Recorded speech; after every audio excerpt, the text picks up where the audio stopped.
Bonjour chers frères et sœurs de l'Église de Jésus, nous sommes aujourd'hui le jeudi 2 septembre 2021 et nous allons regarder ensemble 2 Chroniques au chapitre 15. Ce passage se divise en deux. Tout d'abord le message du prophète Azariahu au roi Asa, des versets 1 à 7. Ensuite, il s'agit d'un engagement de Juda envers l'Éternel, qui nous est décrit dans les versets 8 à 19. Regardons donc maintenant le message du prophète Azariahu au roi Asa.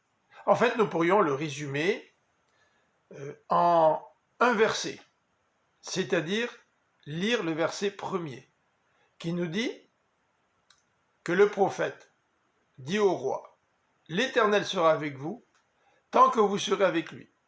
Si vous vous attachez à lui, il interviendra en votre faveur, et si vous l'abandonnez, il vous abandonnera. » Dans les versets 8 à 19, l'auteur nous décrit l'engagement du peuple envers l'Éternel.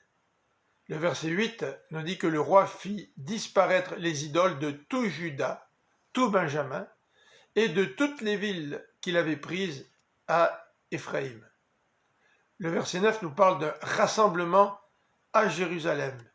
Le peuple, là, s'engage par une alliance à s'attacher à l'Éternel, le Dieu de leurs ancêtres, de tout leur cœur et de tout leur être.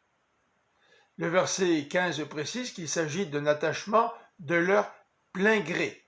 Et c'est la raison pour laquelle l'Éternel leur a donné la paix sur toutes les frontières.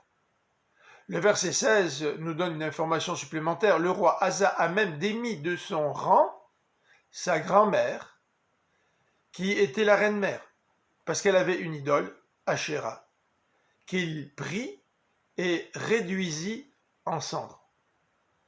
L'auteur nous présente tout de même un bémol. C'est que tous les hauts lieux n'ont pas disparu en Juda, même si Asa a eu un cœur sans partage toute sa vie. Le roi devait représenter Dieu au sein du peuple d'Israël et de Juda. Nous avons un roi, Jésus-Christ, qui lui s'est attaché pleinement à son Père, qui n'a toléré aucune idole dans sa vie.